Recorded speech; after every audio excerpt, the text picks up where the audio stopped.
여러분 반갑습니다. 반도체 오빠 최대장입니다. 점심 맛있게 드시고 있겠죠? 지금 보니까 점심시간인 것 같은데 하여튼 점심 맛있게 드시고 오늘 또 한번 코스닥 살펴보도록 하겠습니다. 코스피 2500이 깨졌고 2493을 가리키고 있네요. 2493.86 0.57% 빠지고 있습니다.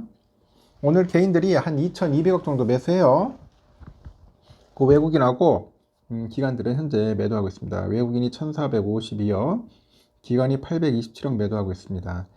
삼성전자는 0.7% 정도 현재 오르고 있고 LG엔솔은 4.4%, 하이닉스 0.6, 삼바가 0.5, 포스코홀딩스 4.2, SDI 1.8, LG화학 1.7, 네이버 0.2% 정도 현재 빠지고 있어요. 포스코 퓨처엠이 한 5.5% 빠지고 있고요.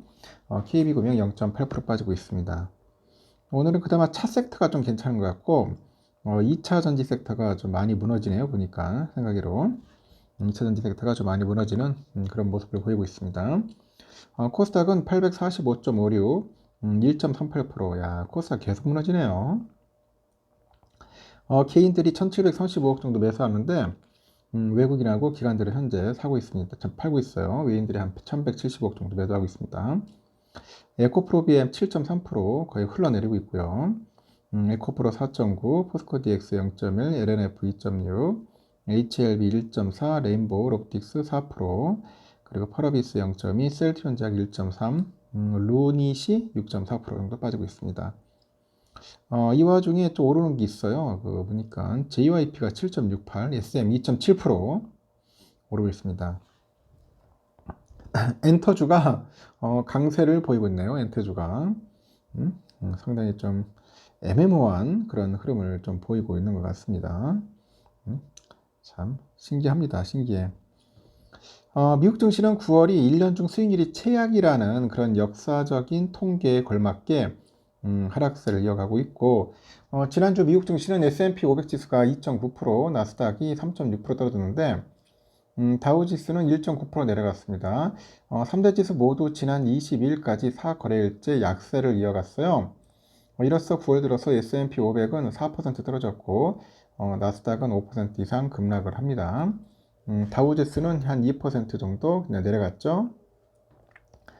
지난주 미국 증시 하락은 연준이 연방공개시장위원회에서 금리를 동결하면서도 올해 안에 금리를 한 차례 더 올리고 내년에는 이전에 생각했던 것보다 금리를 덜 내리겠다 그런 뜻을 시사하면서 매파적인 그런 기조를 강화했기 때문이라고 합니다. 연준이 금리를 더 높은 수준에서 더 오래 유지할 수 있다고 밝힘에 따라서 국제 수익률은 급등하고 달러는 강세를 보이면서 미국 증시를 압박을 했습니다. 이번 주에도 미국 증시를 둘러싼 심리는 약세일 것을 전망하는데 무엇보다 미국 연방정부의 회계연도는 9월 말에 종료돼요. 다음 회계연도 정부 예산에 대한 정치권 합의가 이뤄지지 않았기 때문입니다.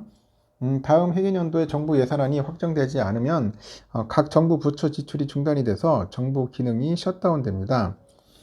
CNBC는 셧다운이 금융시장에 큰 타격을 미칠 것으로 예상하지는 않지만 각종 그 경제지표 발표가 지연돼 가지고 경제에 대한 투자들의 신뢰도가 떨어질 수 있다고 지적을 하죠. 미국 정부가 이 셧다운을 피하려면은 의회는 9월 30일이죠. 오후에 11시 59분에 9분까지 다음 회계연도 예산안에 합의를 해야 합니다. 뱅크 오브 아메리카의 미국 이코노미스트죠.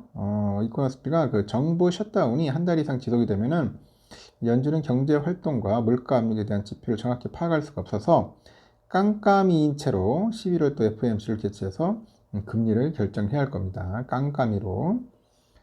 다만 미국 정부가 실제로 셧다운 된다면은 전미 자동차 노조의 그 파업 장기화와 더불어서 경제적인 부담이 커지면서 연준이 연내 금리 인상을 포기할 수 있다는 관측도 있어요.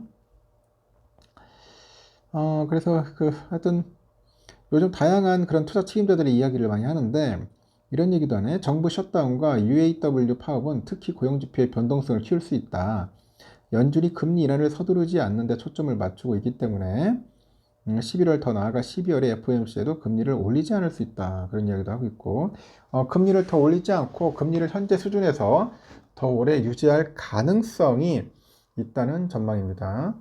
특이한 점은 그 증시 분위기가 어두워지고 있음에도 시장의 두려움을 나타내는 시카고 옵션 거래소의 변동성 지수는 장기 평균인 20을 밑도는 17 수준에서 평온한 상태에 머물러 있어요. 평온한 상태에 머물러 있다. 그래서 지금 아주 재밌네요. 보니까 2011년도 부채함도 협상 때는 VIX가 45까지 올라갔다면서 이 빅스 VIX가 곧 45까지 오른다는 얘기는 아니지만은 시장의 긴장감이 계속되면은 이 빅스가 상승하면서 미국 증시가 그 추가 하락할 수 있다고 이제 밝힌 분도 있는데 아직까지는 평온합니다. 이번 주에는 오는 29일에 연준이 물가지표의 기준으로 삼는 그 개인 소비지출 PC의 물가 상승률이 나와요. 29일에 모든 품목을 포괄하는 8월 헤드라인 PC의 물가지수는 유가 상승 때문에 연율 3.5% 오르죠. 상승률이 전월 3.2%에 비해서 커졌을 것으로 예상이 되고 변동성이 큰 식품하고 에너지를 제외한 8월 근원 PC 물가 상승률은 연율 3.9%나 4.0%로 전망이 됩니다. 그런 PC 연율의 그 물가 상승률의 앞자리 숫자가 3%로 내려가면은 투자 심리상 호재가 될 수 있죠. 지난 7월 근원 PC의 연율 물가 상승률은 4.2%입니다. 오는 28일에는 장마감 시간에 제롬 파월 연준 의장이 다시 등판합니다. 지난 19일, 20일에 FOMC 이후 시장 반응과 관련해서 연준의 정책 방향을 추가로 설명할지 주목이 돼요. 특히 장기적으로 이제 경제를 균형 상태를 유지시켜주는 이 중립금리가 올라갔다는 불안감이 많은 가운데 중립금리에 대해서 좀 더 상세한 의견을 밝힐지가 주목됩니다. 중립금리. 이 중립금리가 올라갔다면 연준은 장기적으로 금리를 코로나 그 이전보다 높은 수준에서 계속 유지할 거고 장기물 국채 수익률 수준을 한 단계 높이게 되죠. 다시 말해서 10년물 국채 수익률이 3%대로 내려가지 않고 이 4%대에 계속 머무를 수 있다는 의미인데 이번 주에는 지난 8월 신규 주택 판매 건수랑 그 잠정 주택 판매 지수 등 이 주택 시장 지표가 대거 발표됩니다. 최근에 미국 주택 시장은 집을 팔고 새로 사면은 기존 저금리의 그 주택담보대출 계약이 해지되고 연 7%가 넘는 고금리의 그 모기지 계약을 새로 맺어야 하기 때문이겠죠. 높은 모기지 금리에도 불구하고 주택을 구입해야 하는 사람들은 있기 때문에 주택 가격은 강세를 나타내야 한다. 뭐 그런 이야기를 하는 것 같습니다. 하여튼 지금 뭐 썩 좋지 않아요. 아직까지는 금리도 그렇고 모든 게 정말 안 좋고 삼성은 그래도 좀 오르네요. 또 오늘 같은 날 69,200원 정도 2,300원에서 왔다리 갔다리 하고 있습니다. 그래도 떨어지지 않는 건 다행이죠. 현재 모건하고 JP 모건 애들이 조금 사고 있어요. 그리고 이제 CL하고 메릴린치가 팔고 있고 그래도 순매수가 조금 있습니다. 우선주도 지금 55,000원에서 왔다리 갔다리 하고 있어요. 지금 보니까 보합권에서 왔다 갔다 하는데 55,300까지 튀더니 하여튼 잘 버티고 있습니다. 잘 버티고 있고 현재 외인들이 좀 많이 파네요. 오늘 모건 스탠리, JP, CL이 많이 팔고 있습니다. 오늘은 우선주는 이렇게 갈 것 같고 본주는 한 500원 정도 오르지 않겠나. 잘하면 1%까지는 오를 수 있을 것 같습니다. 점심 맛있게 드십시오. 여기까지 하겠습니다.